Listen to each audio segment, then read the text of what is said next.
Mabuhay! Welcome sa bagong video mga pre. Sa video na to is continuation ng topic natin sa Java file input-output. Ang objective natin sa video na ito is makagawa tayo ng Java program sa Java N-IDE na nakakagawa ng folder. So for example, kung interesado ka sa mga video about Java programming language or iba pang programming language, mag-subscribe ka na. At kung halimbawang makatulong sa'yo ang video na ito, hit the like button. So wala nang paligoy-ligoy pa, intro, pasok!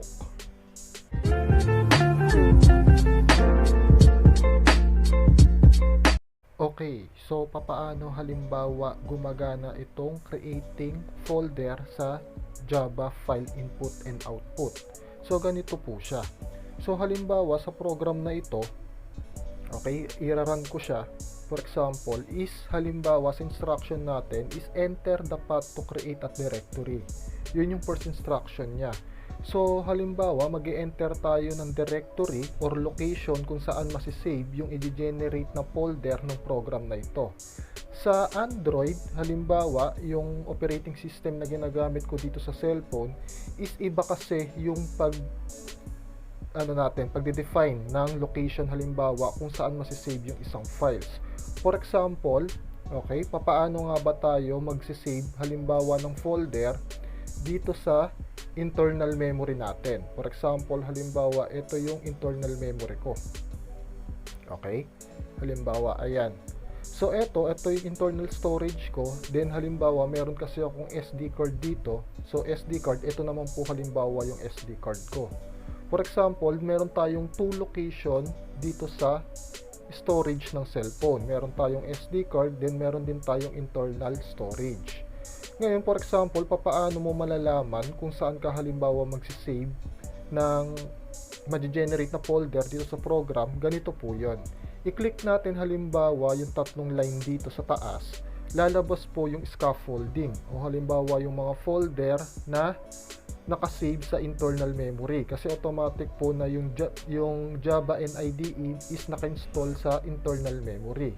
Depende na lang sa inyo kung halimbawa niroot nyo yung folder nyo tapos nilipat nyo halimbawa yung installation ng Java N-IDE sa SD card nyo. So for example, wala kayong ginawang pag-i-edit dyan sa Android nyo para malaman natin kasi magiging iba-iba yan kada cellphone.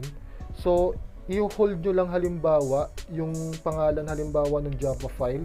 Lalabas po halimbawa yung example kung saan or papaano tayo makakapag-generate or makakapag-save ng file sa specific location doon sa internal storage. Okay, for example dito kung mapakikita nyo, yung path nya is /storage emulated, okay, tapos yung 0 tapos / ulit Java N-IDE. So for example, ito po kasi yung location halimbawa ng Java file natin. Kung makikita nyo, hanggang doon siya sa may Darwin.java. So ang gagawin natin is kukunin lang natin yung path or yung pangalan ng storage emulated 0 then Java N-IDE. Yun lang yung kukunin nating location. Na ang mangyayari is ito po yun. Okay? Kung titignan natin dito sa may internal storage ko, okay, internal, tapos emulated, tapos ito po, yung folder na Java N-IDE.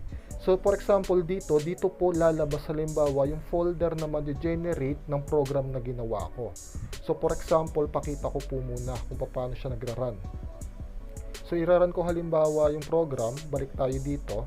So ang sabi niya is enter the path to create a directory. So kinopy ko po kasi halimbawa yung location kanina. So storage, yan. /emulated /0 /Java N-IDE /. Bakit may /? Ibig sabihin po kasi niyan sa loob ng Java N-IDE folder. So click enter for example. Then ang sasabihin halimbawa ng program is enter the name of the desired directory. Kung ano daw ipapangalan natin doon sa folder na ma-generate. For example, ang ipapangalan ko sa kanya is folder. Then click enter. And enter ulit.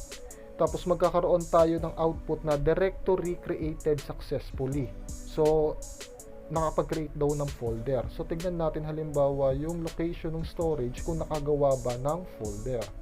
So click natin dito, kung makikita nyo po, nakapag-create tayo ng folder using Java file input and output. Okay? So yun lang naman po yung program natin. Makakagawa tayo for example ng folder sa desired location nyo doon sa cellphone nyo. Okay? For example, kung halimbawa gusto mong mag-save or gumawa halimbawa yung program mo ng mga specific folder, okay, para pang-organize, depende po halimbawa sa balak nyo. Pero ito po halimbawa yung paggawa ng folder gamit si file input and output. So papaano natin siya ginawa? Okay, punta po tayo halimbawa sa codings. Sa codings natin, meron tayong for example dalawang API or class name na gagamitin para doon sa program. Yung sa line number 1, kung nakikita nyo po si package.com.example, automatic po, given na siya. Okay? Tapos sa line number 2 and 3, gagamit tayo ng java.io.file. Okay? Yung file class natin. Then sa line number 3, kasi magta-type tayo ng specific location, so gagamit tayo ng scanner. So kung halimbawa hindi nyo alam kung gamitin si scanner, meron na po akong video, okay, na magpapaliwanag kung ano yung ginagawa ni scanner class. Okay? So, tapos for example, sa line number 5 and 6, okay, sa line number 5 is yung pangalan ng class name natin. Sa line number 6 is declaration tayo ng body of the program. So, sa line number 8, ayan po, enter the path to create a directory. So, for example, ito po yan. Yung unang instruction na lumalabas. Ayan. Tapos dito po papasok si scanner. For example, okay, diyan po papasok si scanner. Gagamitin po nating object name para kay scanner is sc, okay, equals new scanner system.in. Tapos sa baba niya, string path equals sc.next. Kung makikita nyo po, for example, hindi tayo gumamit ng tinatawag nating line, 'di ba? Halimbawa kapag kukuha tayo ng line is dapat next line. So wala tayong line kasi ang kukunin natin is specific path. Okay? So wala pong line. So kung ano ita-type natin dito is i-accept ni Java program as path po talaga, hindi po siya as text.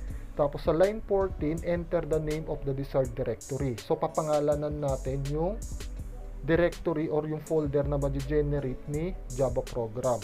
Then sa line number 15, path, for example, yung location kung saan natin isi-save yung folder equals path plus sc. So magkakaroon lang tayo or ma-define natin yung mismong location halimbawa nung folder na makikreate doon sa binigay nating location doon kay path. Okay, tapos halimbawa kasi dito halimbawa kay sc.next is yung pangalan naman ng folder. So magkakaroon tayo magkakaroon tayo halimbawa ng desired directory name or folder name doon sa specific path na dineclare mo. Okay? Tapos dito sa line number 19, file A, yung object natin na mag-hold ng functionality ni file, okay, equals new path. Yung path po is yung location na define natin doon sa taas. Okay, kung saan halimbawa masisave si folder. Then sa line number 23, boolean space bool. So for example, gagamitin natin si bool as object name para doon sa method natin ng boolean equals A. Kung ano ipapangalan yung halimbawa doon sa folder natin, si A is doon sa may file, okay? That mkdir, yung mkdir po is yung method name natin para makagawa ng folder, si make directory. Yan, open close parenthesis semicolon. So dito po sa part na to is gagawa tayo ng folder. Dito po natin siya i-define. Tapos meron tayong if else, okay? Na if bool, yung folder na may create natin is kung halimbawa successful, kasi ano yan, 'di ba? Conditional, true or false. Kung halimbawa true yung boolean natin, yung bool natin na object na kung nakagawa tayo ng folder, ang magiging remark is directory created successfully. Kung hindi naman po, ang sasabihin halimbawa ng program natin is sorry, could create specified directory. So for example, merong times na hindi tayo makakagawa halimbawa ng folder dun sa in-specified nating directory kasi for example, hindi existing okay, yung location ng i-define natin kung saan magagawa yung folder, doon po papasok si sorry called create specified directory. For example, halimbawa, okay, gawa tayo halimbawa ng kung ano-anong directory lang. Okay, ayan. So, hindi nag-exist tong directory na to. Click enter, tapos pangalan natin siyang folder. Okay, click enter. Ayan. Sorry, called create specified directory. Bakit po? Kasi hindi existing yung directory na dineclare natin doon sa enter the path to create a directory. So, hindi siya existing. Hindi magagawa yung folder na once na kapag halimbawa, okay, acceptable yung directory kung saan mo halimbawa i-create yung folder. For example, yan. Okay, doon sa internal storage natin, click enter. Then for example, sample. Ipangalan natin kay folder, sample. Then click enter, then enter ulit. Directory created successfully. So yan po yun. Makakapag-create na tayo halimbawa ng folder sa specified directory. So yun po yun. Meron na tayong folder, meron na tayong sample. Ulitin ko lang po kung saan natin makikita halimbawa yung location ng mga directory. Yan. I-click nyo lang po yung Java file, makikita nyo na po yung location. Kasi depende po yan sa cellphone na ginagamit nyo. Pwedeng maging iba. Okay? Kung halimbawa po, hanggang doon lang po yung topic natin ngayon. Kung halimbawa po, nakatulong sa inyo ang video na ito, please hit the like button. At kung halimbawa po gusto nyo maging updated sa mga susunod nating topic regarding sa Java programming language using Java N-IDE at iba pang programming language sa future, subscribe. Ito po si Darwin nagsasabing salamat.